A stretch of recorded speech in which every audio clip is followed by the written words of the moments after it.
TV5 ನ್ಯೂಸ್ನ ವಿಶೇಷ ಸಂದರ್ಶನಕ್ಕೆ ತಮ್ಮೆಲ್ಲರಿಗೂ ಆತ್ಮೀಯವಾದ ಸ್ವಾಗತ. ನಾನು ರಮೇಶ್ ಕಾರ್ತಿಕ್.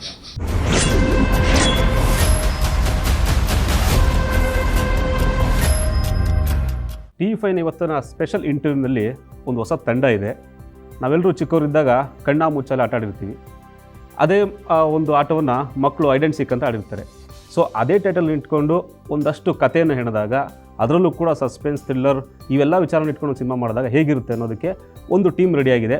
ಸೊ ಅವರು ಇವತ್ತು ನಮ್ಮ ಸ್ಟುಡಿಯೋದಲ್ಲಿದ್ದಾರೆ. ವೆಲ್ಕಮ್ ಮಾಡ್ಕೊಂಡು ಹೋಗೋಣ. ಮೊದಲನೇದಾಗಿ ರಾಜ್ಕುಮಾರ್ ಕುಟುಂಬದ ಕುಡಿ ಧನ್ಯಾ ರಾಮ್ಕುಮಾರ್ ಅವ್ರ ಜೊತೆ ಇದ್ದಾರೆ. ಮೇಡಮ್, ಕಾರ್ಯಕ್ರಮಕ್ಕೆ ಆದ್ಮೇಲೆ ಸ್ವಾಗತ. Thank you. ಎಸ್, ಜೊತೆಗೆ ಜಗ್ಗಿ ಅಂದರೆ ಗೊತ್ತಾಗೋದಿಲ್ಲ, ಮೈತ್ರಿ ಜಗ್ಗಿ ಅಂದರೆ ಎಲ್ರಿಗೂ ಗೊತ್ತಾಗುತ್ತೆ. ಆ ವಾಚ್ ಕದಿಯೋ ಸೀನ್ ಇವತ್ತು ಎಲ್ರಿಗೂ ನಗು ಕೊಡುವಂಥ ವಿಷಯ. ಸೊ ಅಂತ ಮೈತ್ರಿ ಜಗ್ಗಿ ನಮ್ಮ ಜೊತೆ ಇದ್ದಾರೆ. ಸರ್, ಕಾರ್ಯಕ್ರಮಕ್ಕೆ ಸ್ವಾಗತ. Thank you sir. ಇನ್ನು ಈ ವ್ಯಕ್ತಿ ಕಾಮಿಡಿ ಮಾಡೋದೇ ಬೇಡ, ನೋಡಿದ್ರೆ ಸುಮ್ಮನೆ ನಗ್ತಾ ಇರ್ತಾರೆ ಜನ, ಅಷ್ಟು ಫೇಮಸ್ಸು ನಮ್ಮ ಸೂರಜ್. ಸರ್, ಕಾರ್ಯಕ್ರಮಕ್ಕೆ ಸ್ವಾಗತ. ಇನ್ನು ಸಿನಿಮಾದ ನಾಯಕ ನಟ 2016ರಲ್ಲಿ ಇಂಡಸ್ಟ್ರಿಗೆ ಬಂದರೂ ಕೂಡ ಸೆಲೆಕ್ಟಿವ್ ಸಿನಿಮಾಗಳ ಮೂಲಕ ಇಂಡಸ್ಟ್ರಿಯಲ್ಲಿ ಒಂದು ಹೊಸ ತಮ್ಮದೇ ಆದಂಥ ಛಾಪನ್ನು ಮೂಡಿಸಿರ್ತಕ್ಕಂಥ ನಟ ಅನೂಪ್ ರೇವಣ್ಣ ಅವರು. ಸರ್, ಕಾರ್ಯಕ್ರಮಕ್ಕೆ ಸ್ವಾಗತ. ನನ್ನ ಪ್ರಶ್ನೆ ಮೊದಲನೇ ಮೇಡಮ್ನ ಸ್ಟಾರ್ಟ್ ಮಾಡಿಬಿಡ್ತೀನಿ. ಮೇಡಮ್, ನೀವು ಸ್ಟಾರ್ಟಿಂಗ್ ನೋಡ್ಕೊಂಡು ಬರ್ತಾ ಇದ್ದೀವಿ, ಒಂದಷ್ಟು ಸೆಲೆಕ್ಟಿವ್ ಸಿನಿಮಾಗಳು ಮಾತ್ರ ಆಯ್ಕೆ ಮಾಡ್ಕೊಳ್ತೀರಿ. ಸೊ ಹೈಡ್ ಆ್ಯಂಡ್ ಸೀಕ್ ಸಿನಿಮಾ ನೀವು ಆಯ್ಕೆ ಮಾಡ್ಕೊಳ್ಳೋದಕ್ಕೆ ಒಂದು ಮೇಜರ್ ಕಾರಣ ಅಂತ ಏನಾದರೂ? ಕತೆ ಮೇಜರ್ ಕಾರಣ ಆಗಿರುತ್ತೆ. ಯಾಕೆಂದರೆ ನನಗೆ ಮಿಸ್ಟ್ರಿ, ಥ್ರಿಲ್ಲರ್ ಜಾನ್ರ ಅಂದರೆ ಭಾರಿ ಇಷ್ಟ. ಸೊ ಆ ಒಂದು ಜಾನ್ರಲ್ಲಿ ಒಂದು ಒಳ್ಳೆ ಕಥೆನ ನನಗೆ ಒಂದು ಒಳ್ಳೆ ಕಥೆಯಲ್ಲಿ ನಾನು ಪಾತ್ರ ಮಾಡಬೇಕು ಅಂತ ನನಗೆ ಆಸೆ ಇತ್ತು. ಸೊ ಈ ಒಂದು ಕತೆ ನಾನು ಕೇಳಿದಾಗ ಇದರಲ್ಲಿರೋ ಟ್ವಿಸ್ಟ್ಸು, ಟರ್ನ್ಸು ನಾನು ಕೇಳಬೇಕಂದ್ರೆ ನಾನು ಗ್ರಿಪ್ ಆಗಿದ್ದೆ ಆ ಒಂದು ನರೇಷನ್ನಲ್ಲಿ. ಸೊ ನೋಡಿದಾಗ ಇನ್ನೂ ಎಷ್ಟು ಗ್ರಿಪ್ಪಿಂಗ್ ಆಗಿರುತ್ತೆ ಅಂತ ನಾನು ಅಂದ್ಕೊಂಡು ಇದನ್ನು ಆಯ್ಕೆ ಮಾಡ್ಕೊಂಡು. ಅನೂಪ್ ಸರ್, ನಾನು ಆಗಲೇ ಹೇಳಿದೆ ಸ್ಟಾರ್ಟಿಂಗಲ್ಲಿ, 2016ರಲ್ಲಿ ಇಂಡಸ್ಟ್ರಿಗೆ ಬಂದರೂ ಕೂಡ ಸಿನಿಮಾಗಳ ಸಂಖ್ಯೆ ತುಂಬ ಕಡಿಮೆ. ಒಂದು ಲಕ್ಷ್ಮಣ ಅಂತ ಸಿನಿಮಾ ಮಾಡ್ತೀವಿ, ಅದು ಕೂಡ ತುಂಬ ಹಿಟ್ ಆಗುತ್ತೆ. ಅದಾದ ನಂತರ ಪಂಟ ಅನ್ನೋ ಸಿನಿಮಾ, ಅದಾದಮೇಲೆ ಕಬ್ಜಾದಲ್ಲಿ ಒಂದು ವೆರೈಟಿ ಆಫ್ ಶೇಡಲ್ಲಿ ನೋಡೋದಂತೂ ಖುಷಿಪಟ್ವಿ ನಾವು. ಸಡನ್ನಾಗಿ ನಿಮ್ಮ ಎಂಟ್ರಿ ನೋಡಿ ನಾವೆಲ್ಲ ಅನೂಪ್ ಅಂತೇಳಿ ಖುಷಿಪಟ್ಟರು. ಸೊ ಅದಾದ ನಂತರ ಈಗ ಹೈಡ್ ಆ್ಯಂಡ್ ಸೀಕ್ ಅಂತೇಳಿ ಒಂದು ಹೊಸ ಬೇರೆ ರೀತಿಯಾದಂಥ ಕಥೆಯನ್ನು ಹೇಳೋದಕ್ಕೆ ಹೊರಟಿದ್ದೀರಿ. ಸೊ ಈ ಕತೆ ಆಯ್ಕೆ ಹೇಗೆ, ನೀವು ಇದನ್ನು ಎಷ್ಟೊಂದು ಟೈಮ್ ತೊಗೊಂಡ್ರಿ, ಯಾಕೆ ಲೇಟ್ ಆಯಿತು ಅನ್ನೋದು? ಲೇಟ್ ಆಗಿದ್ದ ಕಾರಣ ಏನಂದರೆ, ನನ್ನ ಕಬ್ಜಾಗೆ ಅಂತ ಒಂದು ಲುಕ್ ಮೇಂಟೈನ್ ಮಾಡಿದ್ದೆ. ಸೊ ಅವಾಗ ಆ ಪೀರಿಯಡಲ್ಲಿ ಬೇರೆ ಯಾವುದು ಸಿನಿಮಾ ನಾನು ಮಾಡೋಕ್ಕೆ ಚಾನ್ಸ್ ಸಿಕ್ಕಿರಲಿಲ್ಲ.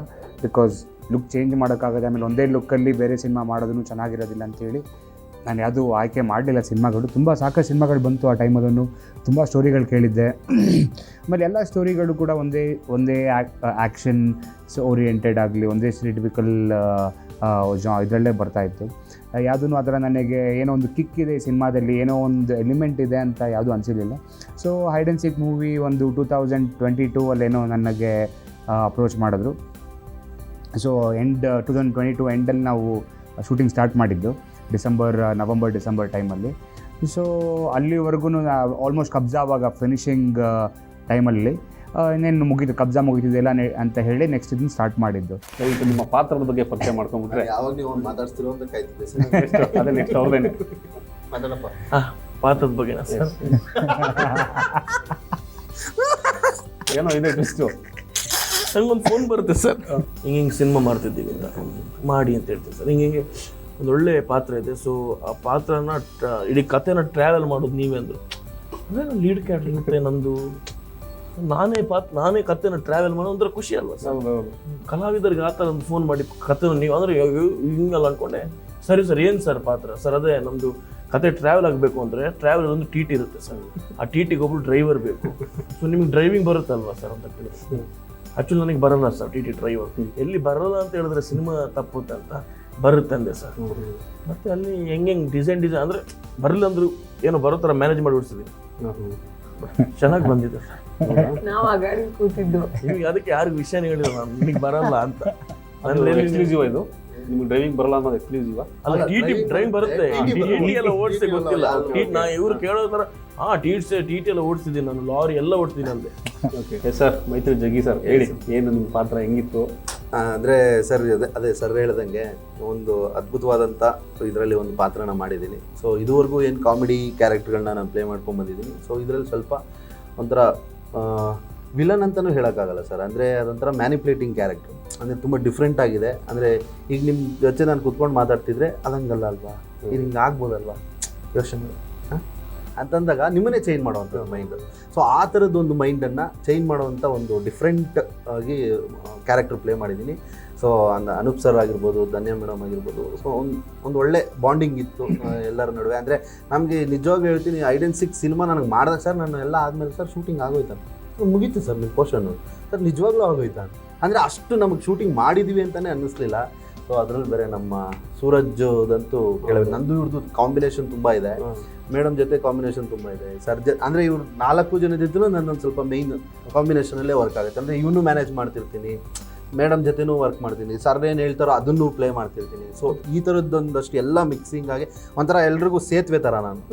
ಸೊ ಆ ಥರದ್ದೊಂದು ಪ್ಲೇ ಮಾಡಿದ್ದೀನಿ. ಎಲ್ಲರಿಗೂ ಗ್ರಿಪ್ ಇವನು ಇವರೆಲ್ಲ ಬ್ರಿಡ್ಜಲ್ಲಿ ನಡ್ಕೊಂಡು ಹೋಗ್ತಿರ್ತಾರೆ. ನೀವೇ ಮೇನ್ ಹಂಗಾದ್ರೆ, ನಾನೇ ಮೇನ್ ಸುಮ್ಮನೆ ಇದ್ದಾರೆ ಅಷ್ಟೇ. ಅಷ್ಟೇ. ಇನ್ನೊಂದು ಇರಲಿ ಸಿನಿಮಾದಲ್ಲಿ ಅಂದ್ರೆ ಹೀರೋಯಿನ್ಸ್ ಒಂದು ಬೇಕಲ್ವಾ, ಅದಕ್ಕೊಂದು ಹಾಕಿದ್ದಾರೆ. ಮತ್ತೆ ಏನಿಲ್ಲ ನಿಮ್ದೆ ಇಲ್ಲ, ನಂದು ಇವರು ಒಂದು ಓಕೆ ಒಂದಿನಂಥದ್ದು ನಿಮ್ಮಷ್ಟು ಏನಿಲ್ಲ. ನಾವೆಲ್ಲ ದೈತ್ಯ ಪ್ರತಿಭೆ ಎದುರುಗಡೆ ನಾವೇನು ಮಾಡಿದ್ದಾರೆ, ಕಷ್ಟಪಟ್ಟು ಚೆನ್ನಾಗಿ ಮುಂದೆ ಮಾಡಿದ್ದಾರೆ. ಇಬ್ರು ಒಳ್ಳೆ ಚೆನ್ನಾಗಿದೆ. ಅಂದ್ರೆ ನಾನು ಹೆಂಗೆ ಹೇಳ್ತೀನಿ ಹಂಗೆ ಮಾಡಿದ್ದಾರೆ. You have actually bright future. ಹೇಳಿದ್ದಾರೆ ನಿಮ್ಮ ಗುರುಜಿಗಳಿಗೆ ಗುರುಜಿ ಹೇಳಿದ್ದಾರೆ. ಬೇರೆ ಏನಾದ್ರು ಹೇಳ್ತೀರಾ ಅವ್ರ ಬಗ್ಗೆ? ಜ್ಯೋತಿಷ್ಯ ಏನಾದ್ರು ಬೈದು ಬಿಡ್ತಾರೆ. ಕಿಡ್ನಾಪ್ ಆದ್ಮೇಲೆ ಲವ್ ಆಗುತ್ತೆ ಒಳಗಡೆ, ಅದೇನೋ ಆ ಥರ ಏನೋ ಒಂದಿದೆ. ಸ್ವಲ್ಪ ಅದ್ರ ಬಗ್ಗೆ ಕತೆ ಗೊತ್ತಾಗಿದೆ, ಕತೆ ಗೊತ್ತಾಗಿದೆ. Trailer ಅಲ್ಲಿ ಬಿಟ್ಟಿದ್ದಾರೆ, ಸ್ವಲ್ಪ ಕ್ಲಾರಿಟಿ ಕೊಟ್ಟಿದ್ದಾರೆ. I think ಹಿಂಟಿದೆ. ಆ ಒಂದು ಹಿಂಟ್ ಇದೆ. ಅಂಡ್ ನೀವು ಹೇಳಿದ್ ಕರೆಕ್ಟೇನೆ, Yes. ಆದ್ರೆ ಅದನ್ನ ಇನ್ನೂ ಇನ್ ಡೆಪ್ತ್ ನಿಮ್ಗೆ ಅರ್ಥ ಆಗ್ಬೇಕಂದ್ರೆ ನೀವು ಸಿನಿಮಾ ನೋಡ್ಬೇಕು. ಬಟ್ ಅವರಿಗೆ ಇದು ಲವ್ ಸೆಟ್ ಮಾಡೋದು ನಾನು, ಓಕೆ, ಅದು ಇಲ್ಲ, ಅದಕ್ಕೆ ನಾನು ಬಿಟ್ಕೊಟ್ಟು ಅದು ಎಕ್ಸ್ಕ್ಲೂಸಿವ್ ಅದು ಎಕ್ಸ್ಕ್ಲೂಸಿವ್. ಕೊನೆಯಲ್ಲಿ ಅವರೇ ಮದ್ವೆ ಎಲ್ಲ ಮಾಡಿಸ್ತಾರೆ. ತುಂಬಾ ಇದೆ ನಮಗೆ ಅದ್ರವ್ರದ್ದು. ಇಲ್ಲಾಂದ್ರೆ ಸಿನಿಮಾನೇ ಇಲ್ಲ. ನಮ್ ಫಿಲ್ಮ್ ಅಲ್ಲಿ ಮದ್ವೆನೇ ಇಲ್ಲ. ಹೌದಾ? ಅಲ್ಲ, ಅವ್ರು ಹೇಳೋ ಪ್ರಕಾರ ಸಿನಿಮಾದಲ್ಲಿ ಮಜಾ ಏನಂದ್ರೆ ಟ್ವಿಸ್ಟ್ ಏನ್ ಗೊತ್ತಾ ಸರ್, ಅವನು ನಾನು ಇವ್ರನ್ನೆಲ್ಲ ಕಿಡ್ನಾಪ್ ಮಾಡಿದೀನಿ ಅಂತ ಅನ್ಕೊಂಡಿಲ್ಲ, ಬಟ್ ಅವನೇ ಕಿಡ್ನಾಪ್ ಆಗಿರ್ತಾನೆ. ಇದು ಟ್ವಿಸ್ಟ್, ಇದು ಟ್ವಿಸ್ಟ್, ಇದು ಎಕ್ಸ್ಕ್ಲೂಸಿವ್. ಇದರಲ್ಲಿ ಯಾರು ಕಿಡ್ನಾಪ್ ಮಾಡ್ತಿದ್ದಾರೆ ಅಂತಾನೆ ಗೊತ್ತಾಗಿರಲ್ಲ. ನಂಗೆ ಅರ್ಥ ಆಯ್ತು. ಇದು ತುಂಬಾ ಇವಾಗ ಮೊದಲನೇದು ಅವ್ನು ಅನ್ಕೊಂಡಿರ್ತಾನೆ ಅವ್ನು ನಮ್ಮನ್ನು ಕಿಡ್ನಾಪ್ ಮಾಡ್ತಿದ್ದಾನೆ. ನಾನು ಹಂಗೆ ಅನ್ಕೊಂಡಿದ್ದೆ. ಶೂಟಿಂಗ್ ಮತ್ತೆ ಎಂಡ್ ಕ್ಲೈಮ್ಯಾಕ್ಸ್ ಬಂದಾಗ ಗೊತ್ತಾದ ನನ್ನ ಬೇರೆಯವ್ರು ಕಿಡ್ನಾಪ್ ಗೊತ್ತಾ, ನಾವು ಥ್ರಿಲ್ಲರ್ ಇಂದ ಕಾಮಿಡಿಗೆ ಹೋಗ್ತಾ ಇದೀವಿ. ಎಸ್ ಅನೂಪ್ ಸರ್, ಸಿನಿಮಾದಲ್ಲಿ ಇನ್ನೊಂದು ಮೇಜರ್ ಪಾರ್ಟ್ ಏನು ಅಂತಂದ್ರೆ ಮ್ಯೂಸಿಕ್ ತುಂಬಾ ಪಾಯಿಂಟ್ ಆಗುತ್ತೆ. ಹೌದು, ಜನಗಳನ್ನ ಅಟ್ರಾಕ್ಟ್ ಮಾಡೋದಾಗಿರ್ಬೋದು, ಬ್ಯಾಕ್ಗ್ರೌಂಡ್ ಮ್ಯೂಸಿಕ್ ಆಗಿರ್ಬೋದು, ಮತ್ತೆ ಒಂದಷ್ಟು ಏನೋ ಸಿಚುವೇಶನ್ ತಕ್ಕಂತೆ ಬೇಕಾಗುತ್ತೆ. ಸೊ ಮ್ಯೂಸಿಕ್ ಎಷ್ಟು ವರ್ಕ್ ಆಗಿದೆ ಅನ್ನೋದು ಈ ಮೂವಿನಲ್ಲಿ. ಮ್ಯೂಸಿಕ್ ಅದೇ ಇದನ್ನ ನಮ್ಮ ಸ್ಯಾಂಡಿ ಸರ್ ಮ್ಯೂಸಿಕ್ ಹೇಳ್ತಾ ಇದ್ರು. It is basically a musical thriller film. ಇದು ಮ್ಯೂಸಿಕ್ ತುಂಬಾ ಚೆನ್ನಾಗಿ ಕೊಟ್ಟಿದ್ದಾರೆ. ಇಡೀ ಸಿನಿಮಾಗೆ BGM ಆಗಲಿ, ಆಮೇಲೆ ರೀ ರೆಕಾರ್ಡಿಂಗ್ ತುಂಬ ಚೆನ್ನಾಗಿ ಮಾಡಿದ್ದಾರೆ. ಆಮೇಲೆ ಸಾಂಗ್ಸು ಎರಡು ಬ್ಯೂಟಿಫುಲ್ ಸಾಂಗ್ಸ್ ಇದೆ, 2 ಫೀಮೇಲ್ ವರ್ಷನ್ ಸಾಂಗ್ಸು ತುಂಬ ಚೆನ್ನಾಗಿ ಕೊಟ್ಟಿದ್ದಾರೆ. ರೊಮ್ಯಾಂಟಿಕ್ ಸಾಂಗ್ನ ಅದು ಅವ್ರು ಕ್ರಿಯೇಟ್ ಮಾಡಿರೋ ಬೀಟೇ ತುಂಬ ಅಟ್ರಾಕ್ಟಿವ್ ಆಗಿದೆ. ಒಂದ್ಸಲಿ ಕೇಳಿಸ್ಕೊಂಡು ತಿರ್ಗಾ ಒಂದ್ಸಲಿ ಕೇಳಿಸ್ಕೊಬೇಕು ಅಂತ ಅನ್ಸುತ್ತೆ. So is done a really good job. Thriller ಸಬ್ಜೆಕ್ಟ್ಗಳಿಗೆ ಮ್ಯೂಸಿಕ್ ಕೊಡೋದು ಸ್ವಲ್ಪ ಕಷ್ಟ ಆಗುತ್ತೆ, ಬಿಕಾಸ್ ಯಾಕಂದರೆ ಅದನ್ನು ಹಿಡಿದು ಇಟ್ಕೊಳ್ಬೇಕು. ಆ ಸಸ್ಪೆನ್ಸ್ನ ನಾವು ತೊಗೊಂಡು ಮೇಲಕ್ಕೆ ಹೋಗಬೇಕು ಅಂದರೆ ವಿತ್ ಮ್ಯೂಸಿಕ್ ಓನ್ಲಿ ಅದು ಆಗೋದು. ಸೊ ಅದಕ್ಕೆ ಈಸ್ ಡನ್ 100% ಅವ್ರದ್ದು ಸ್ಯಾಟಿಸ್ಫೈ ಮಾಡಿದ್ದಾರೆ ಇದಕ್ಕೆ, ಸಿನಿಮಾಗೆ ಅವರು ವರ್ಕ್. ಡೈರೆಕ್ಟರ್ ಜೊತೆಗೆ ಪ್ರೊಡ್ಯೂಸರ್ ಆಗಿ ಕೂಡ ಕೆಲಸ ಮಾಡಿದ್ದಾರೆ. 2 ಕೆಲಸವನ್ನು ನಿಭಾಯಿಸೋದು ಭಾಳ ಕಷ್ಟ ಆಗುತ್ತೆ. ಒಬ್ಬ ಡೈರೆಕ್ಟರ್ ಹೋಗ್ಬೇಕಾದ್ರೆ ಒಂದಷ್ಟು ಜವಾಬ್ದಾರಿಗಳಿರಲ್ಲ. When you comes to producer ಜವಾಬ್ದಾರಿ ಜಾಸ್ತಿ ಆಗುತ್ತೆ. ಸೊ ನೀವು ಕಂಡಂತೆ ಪುನೀತ್ ನಾಗರಾಜ್ ಸರ್ ಎಷ್ಟು ನಿಭಾಯಿಸಿದ್ರೆ, ಎಷ್ಟು ಏನೋ ತುಂಬ ಅದೇ ಆ ಥರ 2 ದೋಣಿಲಿ ಕಾಲಿಡೋದಕ್ಕೂ ತುಂಬ ಕಷ್ಟ ಆಗುತ್ತೆ ಮೊದಲನೇದಾಗಿ. ಆ್ಯಂಡ್ ಅವ್ರ ಜೊತೆಗೆ ಅವ್ರ ಬ್ರದರ್ಸು ತುಂಬ ಸಪೋರ್ಟಿವ್ ಆಗಿದ್ದರು, ಅದೊಂದು ಹೇಳಲೇಬೇಕು. ಬಿಕಾಸ್ ನೈಟ್ 2 ಗಂಟೆವರೆಗೂ ಶೂಟ್ ಮಾಡ್ತಿದ್ರು, ಅವರೂ ಎದ್ದಿದ್ದು ಯಾರಿಗೇನು ಬೇಕು ಎಲ್ಲ ನೋಡ್ಕೊಳ್ತಾ ಇದ್ರು. ಆಮೇಲೆ ಏನೂ ಕೊರೆ ಆಗದಿರೋ ಥರ ನೋಡ್ಕೊಂಡಿದ್ದಾರೆ. ಆಬ್ವಿಯಸ್ಲಿ ಡೈರೆಕ್ಷನ್ ಮಾಡೋವಾಗ ಅವ್ರು ಕಂಪ್ಲೀಟಾಗಿ ಡೈರೆಕ್ಷನ್ ಮೇಲೇ ಕಾನ್ಸಂಟ್ರೇಟ್ ಮಾಡಿದ್ರೆ ಸಿನಿಮಾಗೂ ಒಳ್ಳೆಯದು. ಸೊ ಡೈರೆಕ್ಷನ್ ಟೈಮಲ್ಲಿ ಅವರು ಬರೀ ಕ್ಯಾಮ್ರಾ ಅಲ್ಲಿ ಸೆಟ್ಟಲ್ಲಿ ಅವತ್ತು ಏನಿದೆ ಶಾರ್ಟ್ಸ್ ಅದನ್ನು ಮಾತ್ರ ಅವ್ರು ನೋಡ್ಕೊಳ್ಳೋರು. ಇನ್ನು ಮಿಕ್ಕಿದ್ದೇನಿದೆ ಸೆಟ್ಟಲ್ಲಿ ಅವ್ರ ಬ್ರದರ್ಸ್ ನೋಡ್ಕೊಳ್ಳೋರು. ಅದಾದಮೇಲೆ ಹೋಗಿ ಪ್ಲ್ಯಾನಿಂಗೆಲ್ಲ ಆಬ್ವಿಯಸ್ಲಿ ತಿರ್ಗಿ ಅವರೇ ಕುತ್ಕೊಂಡು ನೆಕ್ಸ್ಟ್ ಡೇ ಏನು ಬೇಕು ಅದೆಲ್ಲ ಪ್ಲ್ಯಾನ್ ಮಾಡ್ಕೊಂಡು ಫುಲ್ ರೆಡಿಯಾಗಿ ಬರೋರು ನೆಕ್ಸ್ಟ್ ಡೇಗೆ. ನಾವು ಅಣ್ಣವ್ರು ಕಂಡಂಥ ಕುಟುಂಬದಿಂದ ಬಂದಿರೋರು, ಆದರೂ ಕೂಡ ನಿಮಗೆಲ್ಲೂ ಅಷ್ಟು ಈಸಿ ಆಗಲ್ಲ. ನೀವು ಒಂದಷ್ಟು ಎಫರ್ಟ್ ಹಾಕಿ ಒಂದಷ್ಟೆಲ್ಲ ಮಾಡ್ಕೊಂಡೇ ಬಂದಿದ್ದು. ಸೊ ಆ ಜರ್ನಿ ಬಗ್ಗೆ ನೆನೆಸ್ಕೊಳ್ಳೋದು, ಇವತ್ತು ಐಡೆಂಟಿ ರಿಲೀಸ್ ಆಗ್ತಾ ಇದೆ, ನೀವು ಕಂಡಂಥ ಕನಸು ಈಡೇರ್ತಾ ಇದೆ ಅಂದರೆ ನೀವು ಇಷ್ಟಪಟ್ಟಂಥ ಪಾತ್ರಗಳ ಮೂಲಕ. ಸೊ ಅದಷ್ಟು ಜರ್ನಿ ಇರುತ್ತೆ. ಅದಷ್ಟು ಜರ್ನಿ ಅಷ್ಟು ಈಸಿ ಅಲ್ಲ. ರಾಜ್ಕುಮಾರ್ ಅಣ್ಣವ್ರವ್ರ ಮಗಳು ಅಂತ ಹೇಳಿ ಎಲ್ಲನೂ ಈಸಿಯಾಗಿ ಸಿಗೋದಿಲ್ಲ. ಸೊ ನಿಮ್ಮ ಆ ಜರ್ನಿ ಬಗ್ಗೆ ಹೇಳೋದಾದ್ರೆ ಅದು ಯಾರಿಗೂ ಗೊತ್ತಿಲ್ಲ, ಎಲ್ಲರೂ ಈಸಿಯಾಗಿ ಸಿಕ್ಬಿಟ್ಟಿದೆ ಅಂತ ಅನ್ಕೊಂತಾರೆ, ಬಟ್ ಅದು ಹಾಗಾಗಲ್ಲ. ಅಂದರೆ I am very grateful, very blessed. ನಾನು ಈ ಥರ ಒಂದು ಫ್ಯಾಮಿಲಿ ಹುಟ್ಟಿದ್ದೀನಿ, ನನಗೆ ಈ ಥರ ಒಂದು ಆಪರ್ಚುನಿಟಿ ಸಿಗುತ್ತೆ ಅಂದರೆ ನನಗೆ ಅದೇ ಒಂದು ದೊಡ್ಡ ಹೆಮ್ಮೆಯಾದ ವಿಚಾರ. ಆದರೆ ನಾನು ಕಷ್ಟಪಡಬೇಕಾಗಿತ್ತು, ಯಾಕಂದರೆ ನಾನು ಡಾಕ್ಟರ್ ರಾಜ್ಕುಮಾರ್ ಅವ್ರ ಮೊಮ್ಮಗಳು ಅಂತ ಜನ ಬಂದು ನನ್ನ ಸಿನಿಮಾ ನೋಡ್ಬೋದು, ಆದರೆ ನನ್ನ ಪರ್ಫಾರ್ಮೆನ್ಸ್ ಇಷ್ಟಪಡಲ್ಲ. ನನ್ನ ಪರ್ಫಾರ್ಮೆನ್ಸ್ ಚೆನ್ನಾಗಿದ್ರೆ ಮಾತ್ರ ಅವ್ರು ಇಷ್ಟಪಡ್ತಾರೆ ಅಲ್ವಾ? ಸೊ ಆ ಪರ್ಫಾರ್ಮೆನ್ಸ್ ಚೆನ್ನಾಗಿರ್ಬೇಕಂದ್ರೆ ಅದಕ್ಕೆ ನಾನು ಶ್ರಮ ಪಡಬೇಕು. ನಾನು ಅದನ್ನು ನನ್ನ ಬ್ಲಡ್ಡಲ್ಲೇ ಬಂದ್ಬಿಟ್ಟಿದೆ, ನಾನು ಬಂದು ಆ್ಯಕ್ಟಿಂಗ್ ಮಾಡ್ತೀನಿ ಅಂತ ಹೇಳೋಕ್ಕಾಗಲ್ಲ. ಅದಕ್ಕೂ ನಾವು ಪ್ರಿಪ್ರೇಷನ್ ಮಾಡಬೇಕು, ಕಲಿಬೇಕಾಗುತ್ತೆ. ನಾವು ಪ್ರತಿ ಸ್ಕ್ರಿಪ್ಟ್ ಬಂದಾಗಲೂ ಅದಕ್ಕೆ ವರ್ಕ್ಶಾಪ್ಸ್ ಮಾಡಬೇಕಾಗುತ್ತೆ. ಅದೆಲ್ಲ ಎಲ್ಲ ಆ್ಯಕ್ಟರ್ಸ್ ಮಾಡೋದೇನೆ, ನಾನು ಮಾತ್ರ ಮಾಡ್ತಾಯಿದ್ದೀನಿ ಅಂತ ಕೂಡ ನಾನು ಹೇಳ್ತಾ ಇಲ್ಲ. ಪ್ರತಿಯೊಬ್ಬರಿಗೂ, ನಾನು ಈ ಫ್ಯಾಮಿಲಿಯಿಂದ ಬಂದಿದ್ದೀನೋ ಇಲ್ವೋ, ಯಾರೇ ಆಗಿರಲಿ ಪ್ರತಿ ಆ್ಯಕ್ಟರಿಗೂ ಕಷ್ಟಪಡೋದಂತೂ ಇದ್ದೇ ಇದೆ. ಇಡೀ ಲೈಫ್ ಪೂರ್ತಿ ನಾವು ಕಷ್ಟಪಡ್ತಾ ಇರಬೇಕು, ಆಗಲೇ ನಮಗೆ ಅದರ ಫಲ ಸಿಗೋದು. ಈಗ ನಮ್ಮ ಜೊತೆ ಜಾಯ್ನ್ ಆಗಿದ್ದಾರೆ ಕ್ಯಾಪ್ಟನ್ ಆಫ್ ದಿ ಶಿಪ್ ಅಂದರೆ ಸಿನಿಮಾದ ನಿರ್ದೇಶಕ ಪುನೀತ್ ನಾಗರಾಜು ಸರ್ ಕಾರ್ಯಕ್ರಮಕ್ಕೆ ಸ್ವಾಗತ. ಹಾಗೂ ಸಿನಿಮಾದ ಒಂದಷ್ಟು ಜವಾಬ್ದಾರಿಯನ್ನು ಹೊತ್ತಿರತಕ್ಕಂತಹ ಸ್ಯಾಂಡಿ ಸರ್ ನಮ್ಮ ಜೊತೆ ಇದ್ದಾರೆ, ಸಂಗೀತ ನಿರ್ದೇಶಕರು. ಸರ್ ಕಾರ್ಯಕ್ರಮಕ್ಕೆ ಸ್ವಾಗತ. ಸರ್ ಈಗಾಗಲೇ ಹೇಳ್ತಾಯಿದ್ರು, ಹೀರೋಯಿನ್ ನಿಮ್ಮ ಸಹ ಕಲಾವಿದರು ಕೂಡ ಹೇಳ್ತಾಯಿದ್ರು, ಸಿನಿಮಾದ ಕಥೆಯ ಆ ರೀತಿ ಕರ್ಕೊಂಡು ಹೋಗುತ್ತೆ ಅಂತೇಳಿ. ಸರ್ ನನ್ನ ಮೊದಲನೇ ಪ್ರಶ್ನೆ, ನಿಮಗೆ ಹೈಡ್ ಆ್ಯಂಡ್ ಸೀಕ್ ಅಂತ ಟೈಟಲ್ ಇಟ್ಕೊಂಡು ಈ ಒಂದು ಕಥೆಯನ್ನು ತೆಗೆದುಕೊಂಡು ಹೋಗೋ ರೀತಿ ಹೇಗೆ ಸ್ಟಾರ್ಟ್ ಆಯಿತು ಅನ್ನೋದು? ನನಗೆ ಒಂದು ಕ್ಯಾರೆಕ್ಟರೈಸೇಷನ್, ಒಂದು ಕ್ಯಾರೆಕ್ಟರ್ ಮೇಲೆ ಇದಾಯಿತು ಸರ್. ಅಂದರೆ ಒಂದು ಕ್ಯಾರೆಕ್ಟರ್ ಯಾವ ಥರ ಇರುತ್ತೆ ಅಂದರೆ, ಒಂದು organisation leader is like a ghost. ಅಂದರೆ ಅವನು ಆ ಡಿಪಾರ್ಟ್ಮೆಂಟಲ್ಲೇ ಇರ್ಬೋದು, ಯಾರು ಅಂತ ಗೊತ್ತಿಲ್ಲ, ಹೆಸರು ಗೊತ್ತಿಲ್ಲ, ಅವನ ಫೇಸ್ ಯಾರಿಗೂ ಗೊತ್ತಿಲ್ಲ. ಸೊ ಆ ಕ್ಯಾರೆಕ್ಟರೈಸೇಷನಿಂದ ಹಿಡ್ಕೊಂಡು ನಾನು ಅದನ್ನು ಡೆವಲಪ್ ಮಾಡ್ಕೊಂಡ್ಬಂದೆ sir. What if in case ಇವರು ಯಾವುದೋ ಒಂದು ಆರ್ಗನೈಸೇಷನ್ ಲೀಡರ್ ಆದರೆ ಅವನು ಏನಾದರೂ ಮಾಡ್ತಾಯಿದ್ರಿ ಅಂತ, ಸೊ ಕಿಡ್ನಾಪಿಂಗ್ ಅಂತ ಹಂಗೆ ಮಾಡ್ಕೊಂಡ್ಬಂದು. ಸೊ ಲೇಯರ್ ಬೈ ಲೇಯರು ಅದು ಕೆಳಗಡೆ ಬರುತ್ತೆ. ಅಂದರೆ ಲೈಕ್ ಈಗ IT ಕಂಪ್ನಿನಲ್ಲಿ ಕೆಲಸ ಮಾಡಬೇಕಂದ್ರೆ ವರ್ಕರು, ಮೇಲ್ ಟೀಮ್ ಲೀಡ್ರು, ಆಮೇಲೆ ಮ್ಯಾನೇಜರು, ಆಮೇಲೆ ಅದಕ್ಕೇನೇನೋ ಆ ಥರ ಇರುತ್ತೆ. ಸೊ ಅದೇ ಥರ ಅಲ್ಲೂ ಒಂದು ಆರ್ಗನೈಸೇಷನಲ್ಲಿ ನೀಟಾಗಿ ಅವನು ಆರ್ಗನೈಸ್ ವೇನಲ್ಲಿ ಮಾಡ್ತಾನೆ. ಹಂಗೆ ಮಾಡೋದಾದರೆ ಹಿಂಗೆ ನಡೆಯುತ್ತಿದ್ದು. ಸೊ ಅಲ್ಲಾದಮೇಲೆ ನನಗೆ ಒಂದು ಕಿಡ್ನಾಪಿಂಗ್ ಒಂದು ಕೇಸ್ ತೊಗೊಂಡು ಅದನ್ನು ಹೆಂಗೆ ಇದು ಮಾಡಬೇಕು ಅಂತ, ಈಗ ಒಂದು ಪೊಲೀಸ್ ಡಿಪಾರ್ಟ್ಮೆಂಟ್ಗೂ ಈ ಆರ್ಗನೈಸೇಷನ್ಗೂ ನಡೆಯುವಂಥ ಒಂದು ಹೈಡ್ ಆ್ಯಂಡ್ ಸೀಕ್. ಬಟ್ ಅವ್ನು ಯಾರು ಅಂತ ಕಂಡುಹಿಡಿಯೋದೇ ಮೇನ್. ಇದು ಅವ್ನು ಕಂಡುಹಿಡಿದ್ರೆ ಆ ಕೊಂಡಿ ಇದು ಮಾಡ್ಬೋದು ಅಂತ. ಅಂದರೆ ಸರ್, ಕನ್ನಡದಲ್ಲಿ ಈ ಥರ ಒಂದು ಸಸ್ಪೆನ್ಸ್ ಥ್ರಿಲ್ಲರ್ ಸಿನಿಮಾಗಳು ಸಾಕಷ್ಟು ಬಂದೋಗಿದೆ. ಇವೆಲ್ಲದಕ್ಕೂ ನಮ್ಮ ಸಿನಿಮಾ ಡಿಫ್ರೆಂಟ್ ಆಗಿದೆ, ಸಪ್ರೇಟ್ ಆಗಿದೆ ಅಂತ ಆಡಿಯನ್ಸ್ ಹೆಂಗೆ ಕನ್ವಿನ್ಸ್ ಮಾಡ್ತೀರಿ ತಾವು? ಸರ್ ಏನಂದರೆ, ಈಗ ನನ್ನ ಪ್ರಕಾರ ಈಗ ಒಂದು ಗ್ರಾಫ್ ಅಂತ ಶುರು ಆಗುತ್ತೆ ಸರ್ ಸಿನಿಮಾದಲ್ಲಿ. ಗ್ರಾಫ್ ಅಂತ ಶುರು ಆದರೆ ಲೈಕ್ ನಿಧಾನಕ್ಕೆ ವೆಯ್ಟ್ ಮಾಡಿ ಇಂಟ್ರೋಲಲ್ಲಿ ಒಂದು ಬ್ಯಾಂಗು, ಕ್ಲೈಮ್ಯಾಕ್ಸಲ್ಲಿ ಒಂದು ಬ್ಯಾಂಗು, ಆ ಥರ ಇರುತ್ತೆ. ಸೊ ಆಡಿಯನ್ಸು ತುಂಬ ಈಗ ತುಂಬ ಮೆಚೂರ್ಡ್ ಆಡಿಯನ್ಸ್ ಇರೋದು. So they will predict next ಏನಾಗ್ಬೋದು ಅಂತ ಪ್ರೆಡಿಕ್ಟ್ ಮಾಡೋಷ್ಟು ಇದಿರುತ್ತೆ. ಸೊ ನಾನು ಎವ್ರಿ 15 to 20 minutes ಈ ಕತೆ ಬೇರೆನೇ ಟ್ವಿಸ್ಟ್ ತೊಗೊಳುತ್ತೆ, ಆಯಾಮಗಳು ತೊಗೊಳ್ತಾ ಹೋಗುತ್ತೆ sir. So they can't predict. ಆ ಥರ ನಾನು ಮಾಡಿದ್ದೀನಿ ಅಂತ ನನ್ನ ಒಂದು ಹೋಪ್. ಅಂದರೆ ಸರ್, ಕತೆ ವಿಚಾರದಲ್ಲಿ ಬಂದಾಗ ನಿಜವಾಗ್ಲೂ ಟ್ರೈಲರ್ ನೋಡಿದಾಗ ನಮಗಷ್ಟು ಹೋಪ್ ಬಂತು. ಬಟ್ ಇವತ್ತಿನ ಜನ್ರೇಷನ್ ನೀವು ಹೇಳಿದ್ರಲ್ಲ, ಜನ ಇವಾಗ ನೆಕ್ಸ್ಟ್ ಸೀನ್ ಏನಾಗುತ್ತೆ ಅಂತ ಕಂಡುಹಿಡಿದು ಬಿಡ್ತಾರೆ. ಜನ ಅಷ್ಟು ಫಾರ್ವರ್ಡ್ ಆಗಿದ್ದಾರೆ, ಮತ್ತು ಎಲ್ಲ ಭಾಷೆಗಳು ಅಷ್ಟು ಕಾಂಪಿಟೇಷನ್ ಇದೆ ಇವತ್ತಿನ ಇದರಲ್ಲಿ. ಸೊ ಹೈಡ್ ಆ್ಯಂಡ್ ಸೀಕ್ ಅನ್ನೋ ಸಿನಿಮಾದಲ್ಲಿ ನೀವು ಒಂದು ಆರ್ಗನೈಸ್ ವಿಚಾರದಲ್ಲಿ ಕಿಡ್ನಾಪ್ ಹೇಳಕ್ಕೆ ಹೋಗ್ತೀರಾ. ನನ್ನ ಪ್ರಶ್ನೆ ಏನಂದರೆ, ಇವತ್ತಿನ ಕಾಲಘಟ್ಟದಲ್ಲೂ ಆ ಥರ ಇದೆಯಾ, ಅಥವಾ ಇದು ಒಂದು ಫಿಕ್ಷನಲ್ ಸ್ಟೋರಿನ? Purely fictional. ಆ ಕ್ಯಾರೆಕ್ಟರೈಸೇಷನ್ನ ಒಂದು ಇಟ್ಕೊಂಡು ಆರ್ಗನೈಸೇಷನನ್ನು ಡೆವಲಪ್ ಮಾಡಿ ಅದ್ರ ಮೇಲೆ ಕಿಡ್ನಾಪಿಂಗ್ ಕೇಸ್ ಇದು ಮಾಡಿಕೊಂಡು. ಸೊ ಇದು ಆ್ಯಕ್ಚುಲಿ ಏನು ಬಂದರೆ, ಆ kidnapping case, organisation, police department ಇದ್ರ ಮಧ್ಯೆ ನಡೆಯುವಂಥ ಹೈಡ್ ಆ್ಯಂಡ್ ಸೀಕ್. ಸೊ ಈ ಹೈಡ್ ಆ್ಯಂಡ್ ಸೀಕ್ನಲ್ಲಿ ನಿಮಗೆ ಈ ನಾಯಕ ನಟರಾಗಿ ಅನುಪವರ್ಣೆ ಹಾಕ್ಕೊಳ್ಬೇಕು ಅನ್ಸೋದು ಯಾವ ಒಂದು ಆ್ಯಂಗಲ್? ಅಂದರೆ ಸಿನಿಮಾಗಳು ನೋಡಿನ, ಅಥವಾ ನನ್ನ ಕತೆಗೆ ಇವರು ಸೂಟ್ ಆಗ್ತಾರೆ ಅನ್ನೋದಾ, ಅಥವಾ ಬೇರೆ ನಿಮ್ಮ ಮೈಂಡಲ್ಲಿ ಏನು ಓಡಿ ಆ ಕಡೆ ತಿರುಗಿದ್ದು? ಸರ್, ಈ ಸಿನಿಮಾದಲ್ಲಿ ಇವ್ರ ಕ್ಯಾರೆಕ್ಟರೈಸೇಷನ್ ಬಂದು ಒಂದು ಡಾರ್ಕ್ ಸೈಲೆಂಟ್ ಗೈಸ್. ಅಂದರೆ ಮಾತಿಲ್ಲ, ಬಟ್ ಆದರೆ ಅದ್ರ ಇಂಪ್ಯಾಕ್ಟ್ ಬೇರೆ ಇರುತ್ತೆ. ಅಂಡರ್ ಕರೆಂಟ್ ಪ್ಲೇ ಮಾಡಿದ್ದೀನಿ ಇವ್ರ ಕ್ಯಾರೆಕ್ಟರೈಸೇಷನ್. ಇಡೀ ಸಿನಿಮಾ ಸುಮ್ಮನೆ ಇದ್ರು ಅಂದರೆ ಲೈಕ್ ಮಾತು ಜಾಸ್ತಿ ಇಲ್ಲ ಅಂದರೆ ಇವ್ರದ್ದು ಪ್ಲೇ ಅಂಡರ್ ಕರೆಂಟ್ ಪ್ಲೇ ಹೋಗ್ತಾ ಇರುತ್ತೆ. ಸೊ ನನಗೆ ಲಕ್ಷ್ಮಣ ನೋಡಿದ್ದೆ. ಸೊ ಅಂಡ್ ದೆನ್ ಕಬ್ಜಾದಲ್ಲಿ ಇವ್ರು ಲುಕ್ ನೋಡಿದ್ನಲ್ಲ, ರಾ ಲುಕ್ ಇತ್ತು. ಸೊ ಇದಕ್ಕೆ ಸೂಟಬಲ್ ಆಗ್ತಾರೆ, ನನ್ನ ಕ್ಯಾರೆಕ್ಟರ್ಗೆ ಜಸ್ಟಿಫಿಕೇಶನ್ ಕೊಡ್ತಾರೆ ಅಂತ ನನಗನ್ಸಿ ಅಪ್ರೋಚ್ ಮಾಡಿ. ಸರ್, ಮ್ಯೂಸಿಕ್ ಬಗ್ಗೆ ಹೇಳ್ತಾಯಿದ್ರು, ಹೀರೋ ಇಬ್ಬರು ಹೇಳ್ತಾಯಿದ್ರು ಮ್ಯೂಸಿಕ್ ಎಷ್ಟು ವರ್ಕ್ ಆಗಿದೆ ಅಂತೇಳಿ. ಸೊ ನಿಮಗೆ ಈ ಸಿನಿಮಾದಲ್ಲಿ ಸಿಕ್ಕಂಥ ಅನುಭವ ಬೆಸ್ಟ್ ಹೇಳಬೇಕು? Best experience. Best experience. I have always best experience to back score the thrilling movies. Yes, yes. That is my best experience always. Okay. And best experience is I'm working with again Shivana family. This is also lucky ನಿಮ್ದದು. yeah, Lucky exactly. handle. My debut film is Killing Virpan, Shivana's. Yes, super. And again also this is my second film actually. Okay. And Kannada full-fledged songs and background score. Okay. So this is the best experience I think. ಅಲ್ಲ ಶಿವಣ್ಣ ಅವರು ಕೈ ಇಟ್ಟಿದ್ರೆ ನೀವು success ಅಂತಾರೆ. ಶಿವಣ್ಣ ಯಾರು ಸುಮ್ಮನೆ ಗಂದೆ ಆಯ್ತು ಹೋಗ ಅಂದ್ರೆ ವಿನ್ ಅಂತ ಅವ್ರು ಗೆದ್ರು ಅಂತ Power, it's a power. Seriously ನಮಗೂ ಕೂಡ ನಾವು ಚಿಟ್ಚಾಟ್ ಮಾಡಿದ್ದೆ ಶಿವಣ್ಣ ಫಸ್ಟ್ ಇಂಟರ್ವ್ಯೂ ಮಾಡಿದ್ದೆ ಶಿವಣ್ಣ ನಾವೆಲ್ಲ ಈಗ ಹೋಗ್ತಾ ಇದ್ದು ಮುಂದೆ ಹಂಗೆ. ಸೊ ಓಕೆ ನಿಮ್ದು ಮ್ಯೂಸಿಕ್ ವಿಚಾರದಲ್ಲಿ ಬಂದಾಗ ಡೈರೆಕ್ಟ್ರು ನಿಮಗೆ ಒಂದು ಬೌಂಡ್ರಿ ಹಾಕಿ ಕೊಟ್ಟಿದ್ರೆ ಅಥವಾ ಫುಲ್ ಫ್ರೆಂಡ್ಸ್ ಆಗಿ ಬಿಟ್ಬಿಟ್ಟಿದ್ದಾರೆ sir? No, there is no boundaries actually. Yeah. There is no boundaries. Actually, he has more particular about music actually. Okay. So which kind of music he don't know, but he edited the scenes, emotions. Everything is in a perfect way. So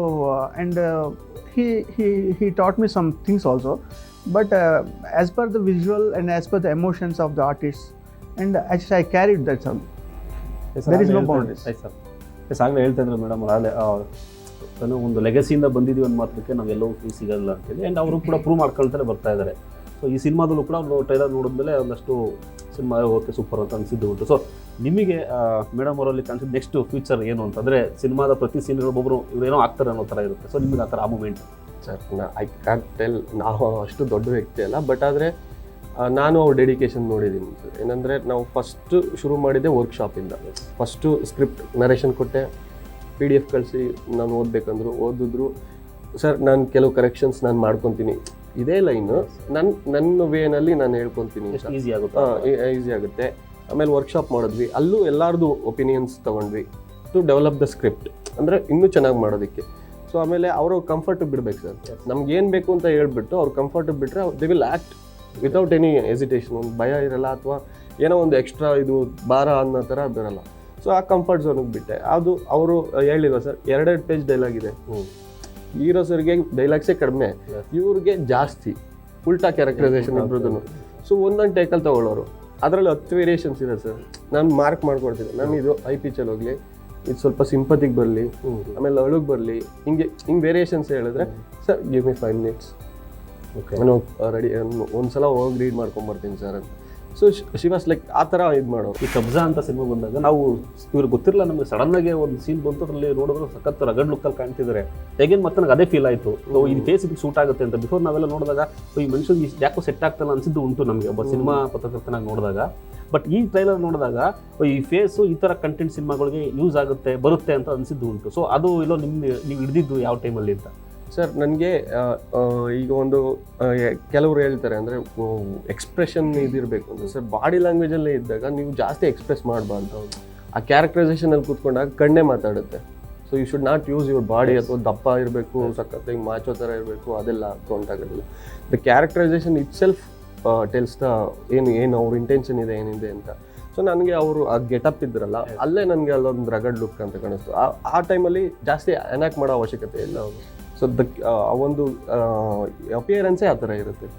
so ಆ appearance ನಂಗೆ ಇಷ್ಟ ಆಯಿತು, ಅದಕ್ಕೆ ಆ ಥರ carry ಮಾಡಿಸ್ತೇವೆ sir. Sir ಇವತ್ತು cinema ಜಗತ್ತು ಹೇಗಾಗಿದೆ ಅಂದರೆ OTT ಪ್ಲಾಟ್ಫಾರ್ಮ್ಸ್ಗಳಿದ್ದಾವೆ, ಪ್ಯಾನ್ ಇಂಡಿಯಾ ಹಾವಳಿ ಇದೆ, ಬೇರೆ ಬೇರೆ ಲ್ಯಾಂಗ್ವೇಜ್ ಎಲ್ಲ ಸಿನಿಮಾ ಡಬ್ಬಿಂಗ್ ಆಗ್ತಾ ಇದೆ. ಇದೆಲ್ಲದರ ನಡುವೆ ಹೈಡ್ ಆ್ಯಂಡ್ ಸೀಕ್ ಸಿನಿಮಾ ಎಷ್ಟು ಸ್ಪೆಷಲ್ ಆಗಿ ನಿಂತ್ಕೊಳ್ಳುತ್ತೆ ಅನ್ನೋದು? ಸರ್ ಇದು ನಾನು ಆಡಿಯನ್ಸ್ಗೆ ಬಿಡ್ತೀನಿ ಸರ್. ಏನಂದರೆ ನಾವು ನಮ್ಮ 100% ಎಫರ್ಟ್ ಹಾಕಿದ್ದೀವಿ ಸರ್, 100% ಎಫರ್ಟ್ ಹಾಕಿದ್ದೀವಿ, ಒಳ್ಳೆ ಸಿನಿಮಾ ಮಾಡಿದ್ದೀವಿ ಅಂತ. ಮತ್ತು ಟ್ರೈಲರ್ ನೋಡಿದವ್ರಿಗೆ ಗೊತ್ತಿರುತ್ತೆ. ಅಂದರೆ ಇಟ್ ಈಸ್ ಒನ್ಸ್ ವಾಚಬಲ್. ನೋಡಿಬಿಟ್ಟು ಆಮೇಲೆ ಬೇಕಾದ್ರೆ ಜಡ್ಜ್ ಮಾಡ್ಬೋದು. ಅವ್ರು ಎಲ್ಲರಿಗೂ 100% ಇಷ್ಟ ಆಗಬೇಕು ಅಂತ ಏನಿಲ್ಲ. 100ಅಲ್ಲಿ 80% ಇಷ್ಟ ಆಗ್ಬೋದು, 20% ಮೈನಸ್ಸು ಇರ್ಬೋದು ಸರ್. ಸೊ ನಮ್ಮ ಎಫರ್ಟ್ ನಾನು 100% ಹಾಕಿದ್ದೀವಿ ಟೀಮಿಂದ ಎಲ್ಲರೂ ಸೇರಿ, like cast and crew members ಎಲ್ಲ ಸೇರಿ 100% ಎಫರ್ಟ್ ಹಾಕಿದ್ದೀವಿ. We will give it to audience. Let see, ಅವರು ಫಸ್ಟ್ ಟ್ರೈಲರ್ ನೋಡಿಬಿಟ್ಟು ಅವ್ರಿಗೆ ಏನು ಅನಿಸ್ತು ಅದನ್ನು ಅವ್ರಿಗೆ ಡಿಸೈಡ್ ಮಾಡ್ಕೊತಾರೆ, ಓಕೆ ಇದು ವಾಚಬಲ್ ಅಂತ. ನೋಡಿದ್ಮೇಲೆ ಸಿನಿಮಾ ಬಂದು ನೋಡಲಿ ಸರ್, ಆಮೇಲೆ ಮಾತಾಡಲಿ. ನನಗೆ ಅದೊಂದು ಆಸೆ, ಫಸ್ಟ್ ಸಿನಿಮಾ ನೋಡಲಿ. ಅಟ್ಲೀಸ್ಟ್ ನಾವು ಏನು ಈಗ ನಾನು ಸಿನಿಮಾ ಮಾಡಿದ್ದೀನಿ, ಒಂದು ರೇಂಜನ್ನು ಮೇಲಕ್ಕೆ ತೊಗೊಂಡೋಗಿದ್ದಾರೆ ಮ್ಯೂಸಿಕ್. ಅದು ಥಿಯೇಟ್ರಲ್ಲಿ ನೋಡೋದ್ರೇ ಅದೊಂದು ಮಜಾ ಸರ್. ಈಗ ಈ ಥರ ಸಿನಿಮಾಗಳು ಥಿಯೇಟ್ರಲ್ಲಿ ಫೀಲ್ ಮಾಡಬೇಕು. ಯಾವ ಚಿಕ್ಕ ಮೊಬೈಲ್ ಇಟ್ಕೊಂಡು ಲ್ಯಾಪ್ಟಾಪಲ್ಲಿ ಆ ಫೀಲ್ ಸಿಗಲ್ಲ ನಮಗೆ ಸಲ. ಹೇಗೆ ಸರ್ ಇದೇ ತಿಂಗಳು ಬರ್ತಾ ಇದ್ದೀರಿ, ಅಂದರೆ ಮಾರ್ಚ್ 15ನೇ ತಾರೀಕು ಬರ್ತಾ ಇದ್ದೀರಿ, ಏನು ಪ್ರಾಮಿಸ್ ಮಾಡ್ಬೋದು ಆಡಿಯನ್ಸ್ಗೆ? ಪ್ರಾಮಿಸ್ ಅಂದರೆ ಸರ್ ಇಡೀ ಸ್ಕ್ರಿಪ್ಟ್ ನಾನು ಹೆಂಗೆ ಮಾಡಿದ್ದೀನಿ ಅಂದರೆ ಸ್ಕ್ರೀನ್ ಪ್ಲೇ ಒಂದು ಅನ್ನೆಸೆಸರಿ ಸೀನ್ ಇಲ್ಲ sir. If you take out any scene length ಆಯಿತು ಅಂತ ಅಂದ್ಬಿಟ್ಟು ಲ್ಯಾಗ್ ಆಯಿತು ಅಂದ್ಬಿಟ್ಟು ತೆಗೆದುಬಿಟ್ರೆ ಸೊ ಎಲ್ಲಾದರೂ ಜಂಪ್ ಹೊಡೆಯುತ್ತೆ. ಸ್ಕ್ರೀನ್ ಪ್ಲೇನಲ್ಲಿ ಸೆಕೆಂಡ್ ಹಾಫಲ್ಲಾದರೂ ಜಂಪ್ ಹೊಡೆಯುತ್ತೆ. So what I have adapted is reverse screenplay method ಅಂತ ಬರುತ್ತೆ. ಫಸ್ಟ್ ಹಾಫಲ್ಲಿ ನಡೆಯುತ್ತಲ್ಲ ಕಂಟೆಂಟು, ಸೆಕೆಂಡ್ ಹಾಫಲ್ಲೂ ಅದು 2 times ರಿಪೀಟ್ ಆಗುತ್ತೆ. ಓಕೆ. ಬಟ್ ಸೆಕೆಂಡ್ ಹಾಫಲ್ಲಿ ರಿಪೀಟ್ ಆಗೋ 2 ಟೈಮು ಬೇರೆ ಬೇರೆ ಇಂಪ್ಯಾಕ್ಟ್ ಇರುತ್ತೆ. The version of the narration is different. So ನೀವು ಫಸ್ಟ್ ಹಾಫಲ್ಲಿ ಅಟ್ಲೀಸ್ಟ್ ಕೆಲವು ಸೀನ್ಗಳಲ್ಲಿ ಏನಾದರೂ ಒಂಚೂರು ಲ್ಯಾಗ್ ಅಂತ ಅಂದ್ಕೊಂಡು ನೀವು ಇನ್ ಕೇಸ್ ಮೊಬೈಲಲ್ಲಿ ನೋಡೋದಾದ್ರೂ ನೀವು ಲ್ಯಾಗ್ ಅಂದ್ಕೊಂಡು ಅದನ್ನು ಸ್ಕಿಪ್ ಮಾಡಿದ್ರೆ ಸೆಕೆಂಡ್ ಹಾಫ್ ನೋಡ್ಬೇಕಂದ್ರೆ ಹೊಡೆಯುತ್ತೆ. ಏನಕ್ಕೆ ಇದು ಸ್ಕಿಪ್ ಮಾಡಿದ್ದಕ್ಕೆ ತಾನೇ ಅದು ಅರ್ಥ ಆಗ್ತಾಯಿಲ್ಲ.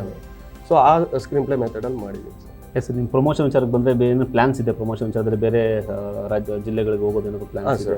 ಪ್ರೆಸ್ ಮೀಟ್ಗಳು ಹೋಗೋಣ ಅಂತ ಎಲ್ಲ ಕಡೆನೂ ಪ್ಲಾನ್ ಮಾಡ್ತಾ ಇದ್ದೀವಿ ಸರ್. ಪ್ರೆಸ್ ಮೀಟ್ಗಳು ಎಸ್ ಮ್ಯಾಮ್, ಮಾರ್ಚ್ 15ನೇ ತಾರೀಕು ಬರ್ತಾ ಇದ್ದೀನಿ. ಒಂದಷ್ಟು ಜನ ನಿಮ್ಮನ್ನು ಪ್ರೀತಿಸೋಂಥವ್ರು ಇದ್ದಾರೆ. ಧನ್ಯರಾಮ್ಗೆ ಸಪ್ರೇಟ್ ಆದಂಥ ಫ್ಯಾನ್ ಬೇಸ್ ಕೂಡ ಇದೆ ಈಗ. ಓಕೆ, ಅವ್ರಿಗೆ ಏನು ಹೇಳೋಕ್ಕೆ ಬಯಸ್ತೀರಿ? ಯಾಕಂದರೆ ಒಂದು ಸ್ಪೆಷಲ್ ಸಿನಿಮಾ ಅಂತಲೇ ಹೇಳ್ಬೋದು. ನಾರ್ಮಲ್ಲು ಲವ್ ಸ್ಟೋರಿಗಳು ಓಡಾಡೋದು, ಲಾಸ್ಟಿಗೆ ಒಂದಾಗೋದೆಲ್ಲ ಕಥೆಗಳು ಇವಾಗ ರುಟೀನ್ ಆಗಿಬಿಟ್ಟಿದೆ. ಜನ ಕೂಡ ಅಕ್ಸೆಪ್ಟ್ ಮಾಡಲ್ಲ. ಏನಾದರೂ ವೆರೈಟಿ ಎಕ್ಸ್ಪೆಕ್ಟ್ ಮಾಡ್ತಾರೆ. ನಾವು ಕೂಡ ಅಷ್ಟೇ ರುಟೀನ್ ಸಿನಿಮಾಗೆ ಹೋಗಿ ಚೆನ್ನಾಗಿ ಅಂತ ಹೇಳಿ ಬರ್ತೀವಿ. ಬಟ್ ಹೊರಗಡೆ ಬಂದಾದ್ಮೇಲೆ ಅದೇ ಅನ್ಕೊಂಡು ಬರ್ತೀವಿ. ಬಟ್ ಈ ಸಿನಿಮಾ ನನಗೆ ಒಂದಷ್ಟು ಪ್ರಾಮಿಸ್ ಅನ್ನಿಸ್ತು. ನೀವು ಏನು ಹೇಳೋಕ್ಕೆ ಬಯಸ್ತೀರಿ ನಿಮ್ಮ ಆಡಿಯನ್ಸ್ಗೆ? ಎಲ್ಲರೂ ಹೇಗೆ ಅವ್ರ ಪ್ರೀತಿ ಮತ್ತು ವಿಶ್ವಾಸ, ಪ್ರೋತ್ಸಾಹ ನನ್ನ ಮೇಲೆ, ನಮ್ಮ ತಂಡದ ಮೇಲೆ ಇಟ್ಟಿದ್ದೀರೋ ಅದು ಸದಾ ಇರಲಿ ಅಂತ ಫಸ್ಟ್ ಆಫ್ ಆಲ್ ಕೇಳ್ಕೊಳ್ಳೋಕೆ ಇಷ್ಟಪಡ್ತೀನಿ. ಒಳ್ಳೆ ಸಿನಿಮಾ ಮಾಡಿದ್ದೀವಿ. ಒಳ್ಳೆ ಥ್ರಿಲ್ಲರ್ ಜಾನ್ರಲ್ಲಿ ಮಾಡಿರೋವಂಥ ಒಂದು ಸಿನಿಮಾ ಇದು, ಹೈಡ್ ಆ್ಯಂಡ್ ಸೀಕ್.